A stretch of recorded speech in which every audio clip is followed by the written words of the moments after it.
Lester Schnell was a loser. Every soldier in the brigade knew it, especially him. It wasn't that he was a bad guy. He just wasn't actually good at anything. He passed the Army physical fitness test, but no matter how hard he tried, he always just made it by the skin of his teeth, coming off the timed run, red-faced and blowing like a steam engine, barely ahead of the clock. He usually had to walk off to the side after a run to throw up. Sometimes he didn't make it very far, so most of the guys knew to give him a little space. He couldn't seem to get in really good shape, no matter how hard he tried. He always kind of reminded me of a sack of potatoes. Weapons qualification meant he was the last guy off the firing range, barely passing again. He had the bad haircut, the crumpled uniform, the hanging bootlaces, the skewed crumpled hat. He was that soldier. It ran so deep in him that it made you secretly wonder if it was the soldier that was wrinkled instead of the uniform.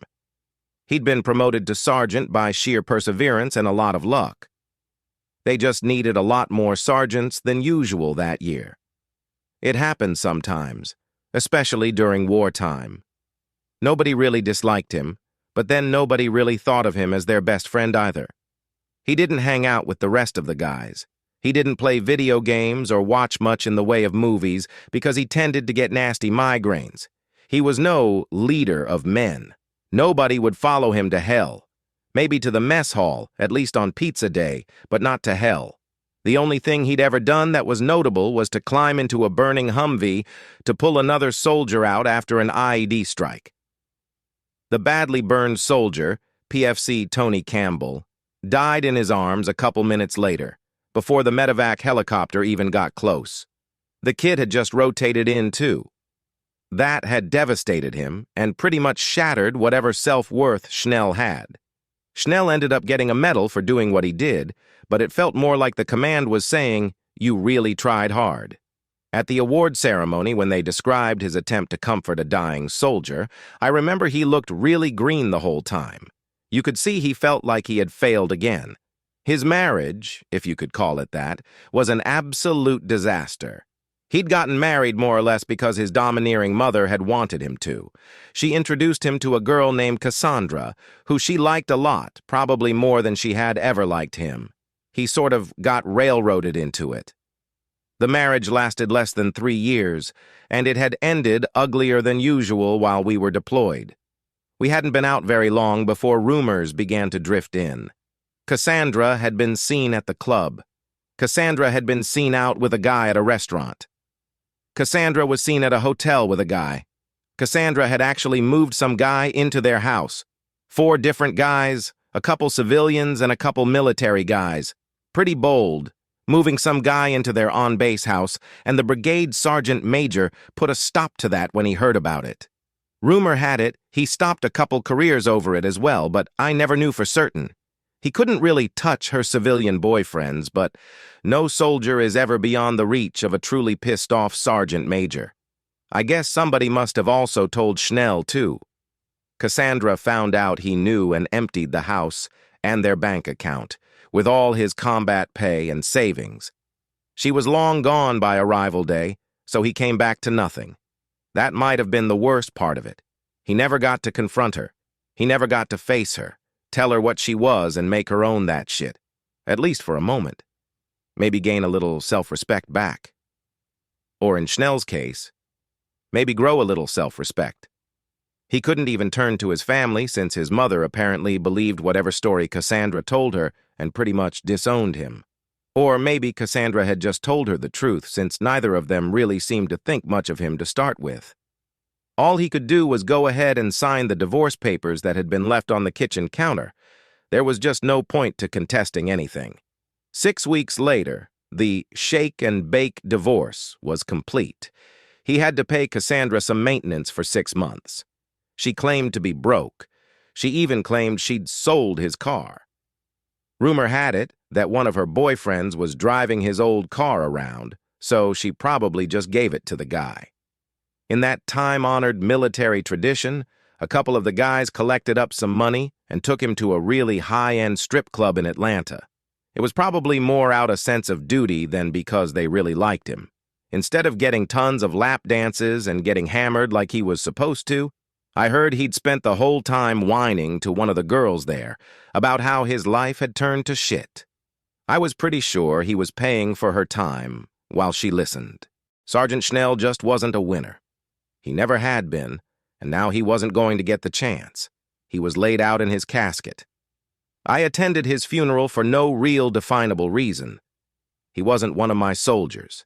He wasn't in my company, much less the platoon I was responsible for. I didn't know him all that well. I didn't even know he was still in the unit.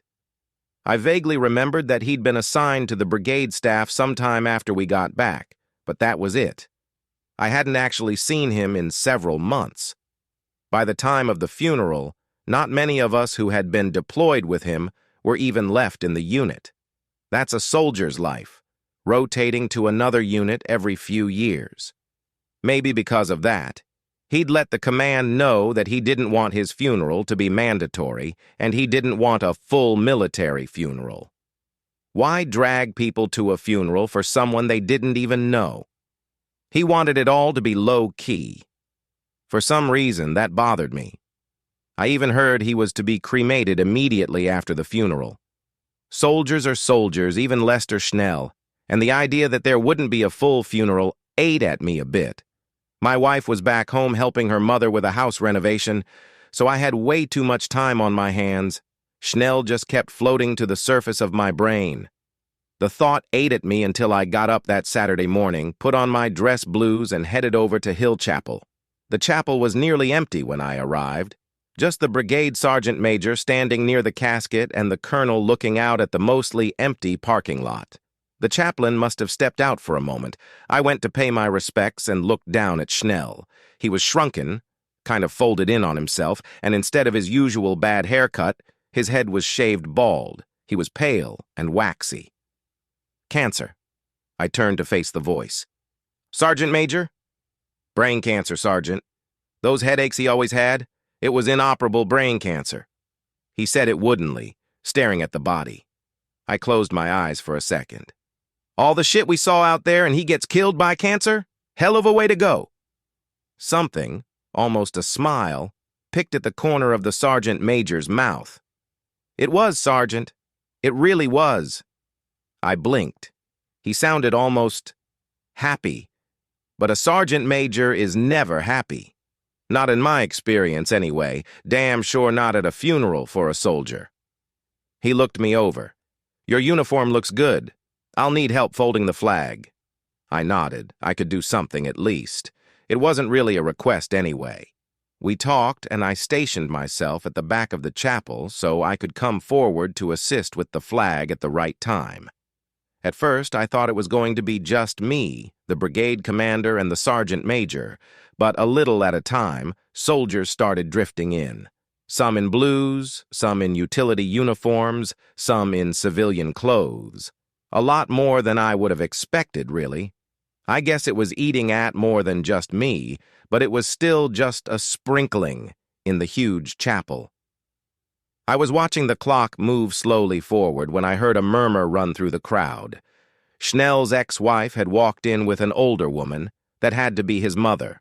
Cassandra brashly went straight to the front of the chapel, and without even looking at the casket or trying to pay her respects, she headed straight for the empty next-of-kin pew in the very front. Just as they were about to seat themselves, the sergeant major moved up and blocked them. He gently but firmly directed them back one pew. I could see Schnell's ex-wife hiss an argument at him, but it was pretty pointless. The man didn't get to his rank by giving in to anyone. Looking more than a little peeved, they moved back.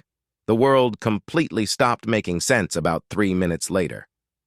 A long black limousine pulled up to the main chapel steps, almost soundless. They got out, walked straight up the stairs to the main chapel doors, then straight down the center aisle of the chapel. Perfectly in step, perfectly synchronized. It was unreal, more like a scene from a movie than anything from real life. I could feel my brain glitch like a burst of radio static over the net as they went past. A perfect set of the most attractive women I'd ever seen. Not girl next door pretty or even she should be in movies pretty. They were eerily flawless and untouchable looking, perfect, polished, and graceful. A matched set in an odd way, even though they were completely different. A redhead with blazing green eyes partly hidden by a half-face black veil. An icy platinum blonde with pale blue eyes and pale white skin. A tiny, rakishly canted veil just covering her forehead. An Asian girl, probably Korean from the look of her, with the same canted partial veil, and a dark-skinned black girl with pale brown eyes above high cheekbones, wearing that same canted partial veil. They wore the exact same dress, skin-tight black silk, insanely short, with the back cut as low as legally possible. Black silk gloves and 6-inch spike heels that no woman I ever met would even try to walk in. Yet, walk they did, in perfect syncopation, straight down the Aisley. They moved with absolute grace and elegance. I'll admit that I was distracted for a moment. An inane thought of, you don't see that every day, rushing through my head before it was pushed out by an appreciation of the unbelievable view. They went straight to the casket, falling perfectly into line along it, heads bowed, reaching slowly to each other until they were hand in hand. After a very long moment, they wordlessly peeled away from Sergeant Schnell and headed for the front pew. The sergeant major stepped in their direction, and I braced myself. He took funerals very seriously, and though the dresses, what there was of the dresses anyway, were black, they looked more like they belonged on a runway or on an escort than in a chapel. He stopped in front of the redhead at the end of the pew, and to my utter and complete shock, he gave her a respectful greeting and very formally gestured for her to take her place in the front pew.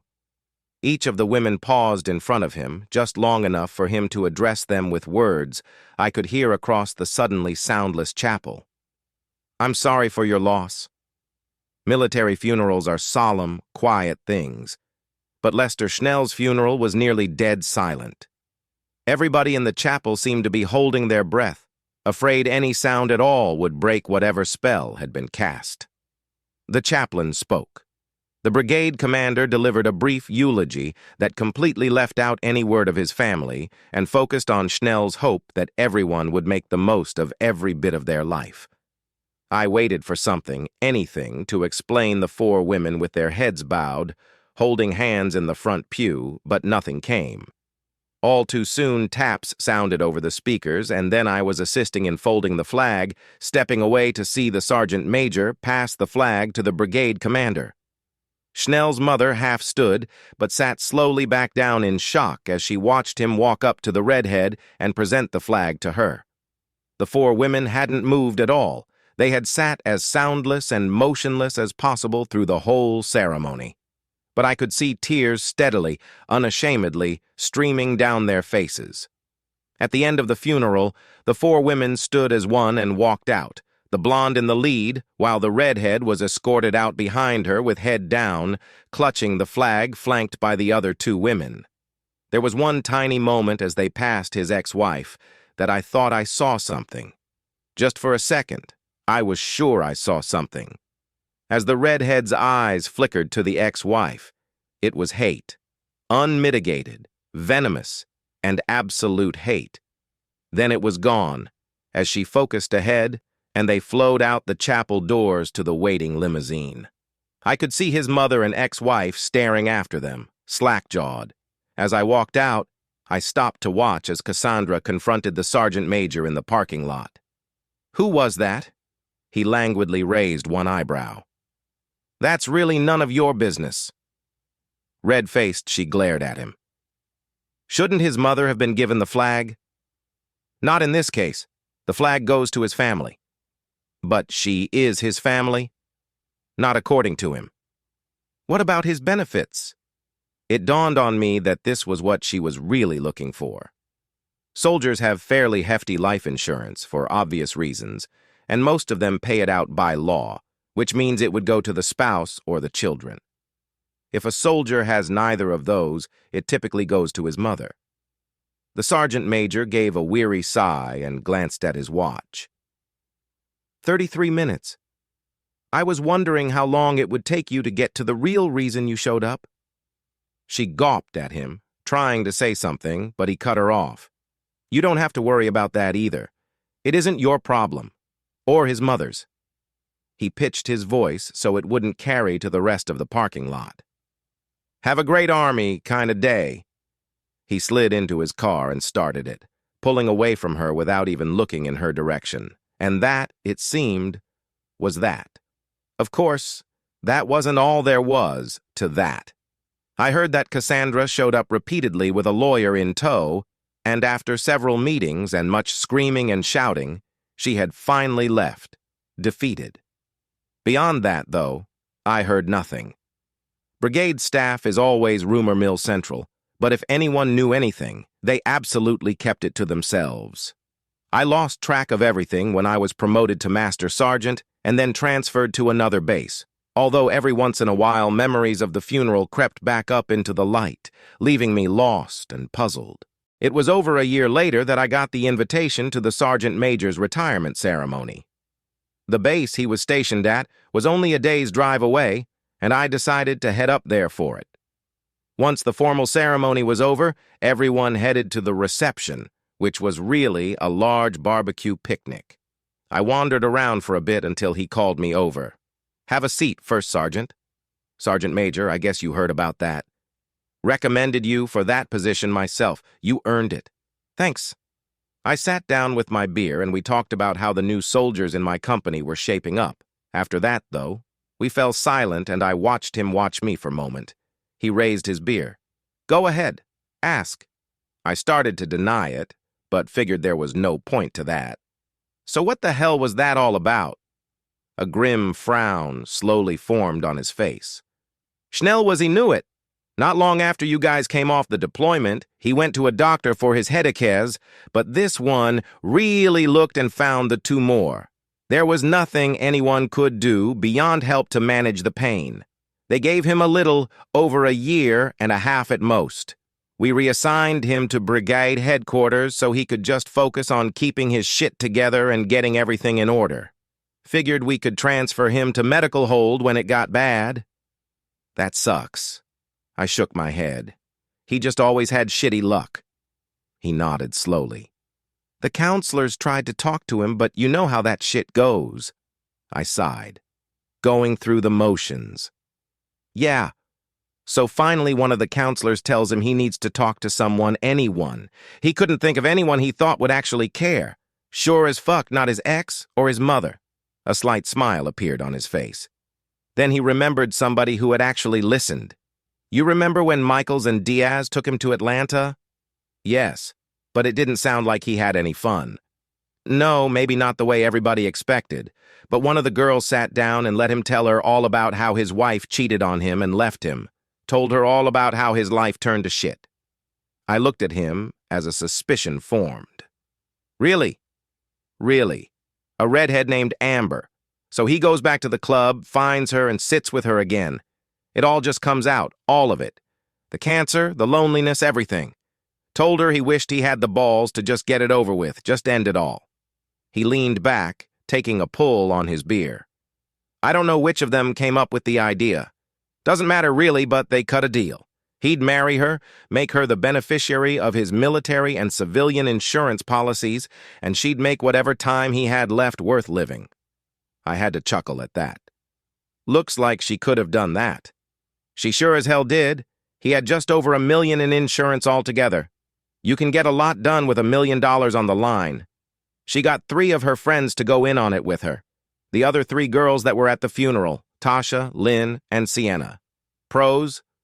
Yeah, feature dancers and high-end escorts, just like Amber. He pulled his phone out and put it on the table. But they really did it. He was never, ever alone. 1 or more of them was with him all the time. Usually 3 of them. Patricia had Sienna, the blonde. Keep a schedule to make absolutely sure. The sergeant major shook his head. She had that shit locked. She'd have been a damn good operations officer. He tapped on his phone for a second and slid it over so I could see it as he paged through pictures. A wedding photo of Lester Schnell in a tuxedo with his new wife in a wedding dress that had to have come from Fredericks of Hollywood. That was apparently where the 3 bridesmaids' dresses came from as well. The smiles looked pretty real. I was sure his was. There were pictures of him with his new wife in Cancun on their honeymoon. Except they weren't alone, the 3 bridesmaids were with them. The women wore swimsuits that looked to be made of wishful thinking, and some string, but not much of either. They spent that last year doing everything they could think of. He flicked through the pictures. They were at restaurants, baseball games, at the beach, hiking and camping. In most of the pictures, the women were wearing just barely enough not to get arrested. In the camping pictures, it was just long enough flannel shirts and boots, and I hoped a fair amount of deet. Looks like he got his money's worth. Looks like it. I think Tasha, Lynn, and Sienna got more than they bargained for, though. I don't know how they felt about it at the beginning, but by the end, when he was in the hospital, they were all in. They held his hands, read to him, sang to him, and talked to him right up to the very end. 24 hours a day, 7 days a week, one of them was always there. When it got close, they were all there, all the time. Sure as hell wasn't about money by then. He'd never have known if they left. He studied the table for a minute. I was there. They really loved him. I looked closer at the pictures and managed to ignore the remarkable amount of bare skin. Lynn touching his hand and resting her head against him, sitting next to a campfire. Tasha with her forehead pressed to his at a ball game, both obviously laughing near to tears. Sienna with her arms around him while they floated in the water, both of them half asleep and dreamy. Patricia was always there, watching him with concern and care, taking her laughter in his, holding his hand at every opportunity, not the slightest fleck of jealousy anywhere. Schnell had 2 albums of the pictures sent to me. Probably 200 pictures or maybe more. I've got one of the albums at headquarters. Not sure what the hell to do with it. What happened to the other one? He said to do whatever I wanted with it. I gave it to his ex-wife. She finally stopped arguing about the insurance after I gave it to her. A lot of the pictures are more graphic than the ones I have on my phone. Made it pretty clear that they'd done their damn level best to make him forget she even existed. Hell of a way to go. Yeah, it was, wasn't it? He looked up at the night sky. I don't think it was ever about the money, though. It wasn't for Patricia anyway. Really? I was worried when Schnell told me about the deal. I knew I had a vulture on my hands and I wasn't going to let that happen, so I looked into it a bit. Found something a little odd and just decided to let it go. I was right. I just got this a few weeks ago. She must have been just about 3 months along at the funeral. He pulled a picture up on his phone.